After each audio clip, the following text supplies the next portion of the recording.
This death of a woman at a Forsyth County house party is now getting attention from all across the country.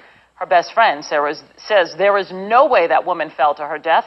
And as the story continues to spread on Facebook and social media, people are demanding answers. Channel 2's Mike Pachinik in Forsyth County now, where he broke the story and now has exclusive video showing the victim the night before she died.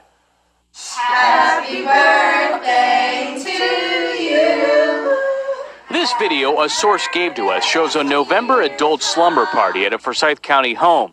Among those attending, mother of 5, Tamla Horsford. But after a night of fun, laying in the yard down, basically on the patio downstairs. A gruesome discovery. Horsford dead in the backyard. She's not moving one bit. She's not breathing. The man calling 911 is Jose Barrera, the homeowner's boyfriend, seen in this clip of the video. I'm guessing maybe she fell off the balcony.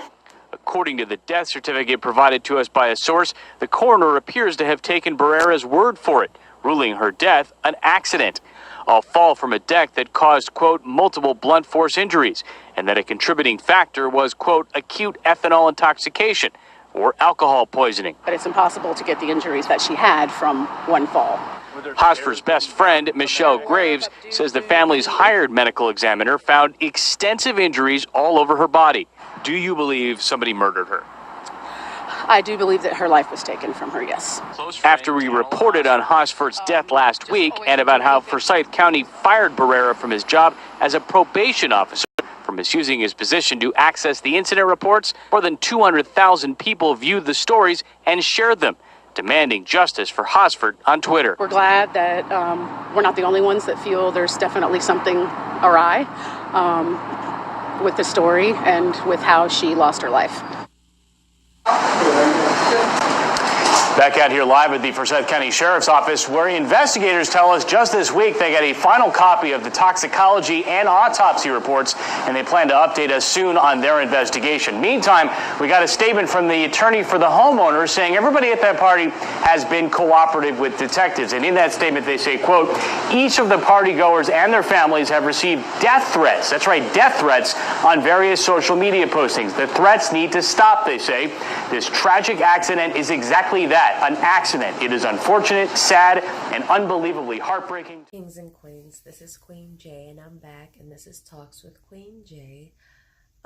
So, first thing I want to say is justice for Tamla Horsford, or Tammy Horsford. Now, before you hear me talking, of course, you're going to see the video of the news clip that I posted of them talking about, you know, her going to this adult sleepover, her, you know, you'll see like pictures of her, you'll see videos of her and other girls, other women, their faces are blurred, but you can clearly see her, you know, you can see her smiling, taking pictures, videos and whatnot, and the third. So then, you know, they show her best friend saying that, you know, there's no way she could have died like this. Her injuries are too severe. So something happened to Tamla. Something happened to her, and we don't know what happened. Who knows what happened? The people at the party and Tamla.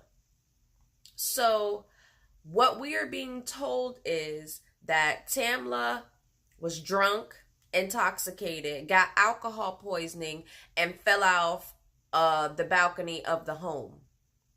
That is what we are being told. She was found on the ground, face down, and the owner of the home and her boyfriend called 911. They even placed some of the 911 call in the video. Now, when you find somebody dead in the back of your home, on the ground face down, and explain that they're not moving, they're not responding, nothing like that, are you going to be calm during that 911 phone call? Come to find out, they didn't call the police until 2 hours after they found her. Why? To concoct a motherfucking story.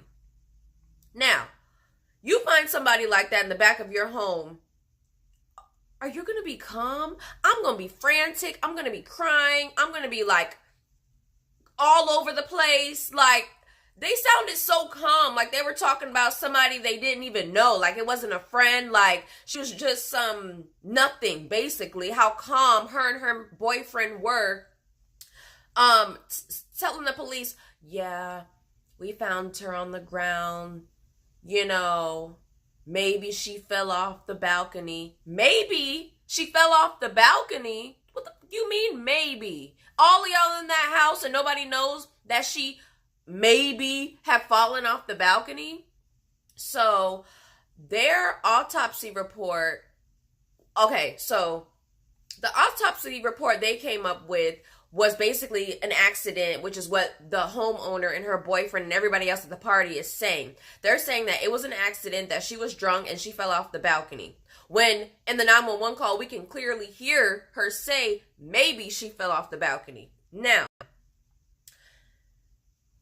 the autopsy people or whatever did not even do the actual autopsy. They just went by what they said, which was that it was an accident.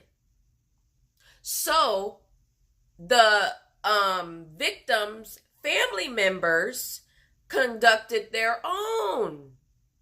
And when they conducted their own, like which you will see at the end of the video, we don't know the whole actual results of theirs that they got done yet, but you can clearly hear the best friend saying that there was marks all over her body, and that didn't come from just falling off a balcony. So what happened to Tamla? Why does she have bruises and things all over her body? How did she end up face down on the ground dead? Now, also come to find out, this happened in November, guys. We're just hearing about this now in mid-February. The end of February, mid-February, whatever you want to call it. And this happened in November. Why we ain't hear about this in November? Oh. So come also to find out, the boyfriend of the homeowner, who also was on the 911 call, is a probation officer and worked at the courthouse that I guess the case was being taken care of at, or that the case was, I guess, filed at, and destroyed the file.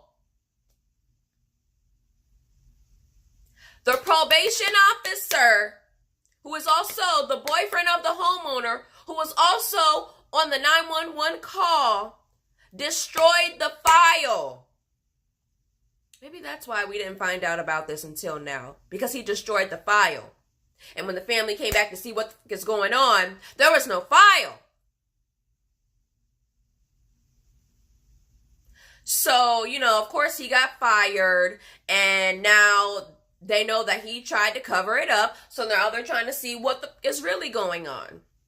But, of course, the lawyer of the homeowner and the boyfriend is saying, oh, this is an accident. And, you know, they're trying to say, oh, well, everybody else is receiving death threats, and that's not right. That needs to stop. This was an accident, you know, blah, blah, blah. No. What the happened to Tamla? Why does she have marks all over her body? Why were y'all so calm during the phone call to 911? Why did it take y'all 2 hours after y'all found her to call 911? Why did your boyfriend, who was on the 911 call, who's also a probation officer, destroy the file? The fuck y'all got going on? And why is the news and nobody else talking about it? Why was it covered up? Why was it not told? Because she's a woman of color, and yet again, nobody cares. When it's a white woman and things happen to white women, it's plastered all over the news, CBS, ABC, Fox, CNN. But when it's a woman of color, a black woman, a Hispanic woman, etc., they don't care. Oh, we don't need that. Nobody cares about that. Wake up, y'all. We need justice for Tamla. We need to know what the F is going on. We need the results from the autopsy report. And we need to know what these people did to her. If it was a setup, what's really going on? Why are people lying? Why did he destroy the file? If it was an accident, what is going on? So, you know, if you guys have any more information on this story, please comment below. Let me know what's going on. Let's have this dialogue. This is like insane that they think that we're this stupid. And I'm glad that her best friend is standing up for her and doing what she got to do to get justice for her friend, because that's some real shit right there. She's not just letting that go. She's on their necks on all these news stations. And that's a real, true friend right there. Now, with that being said, you guys continue to hold yourselves up as kings and queens. I love you guys, and mwah.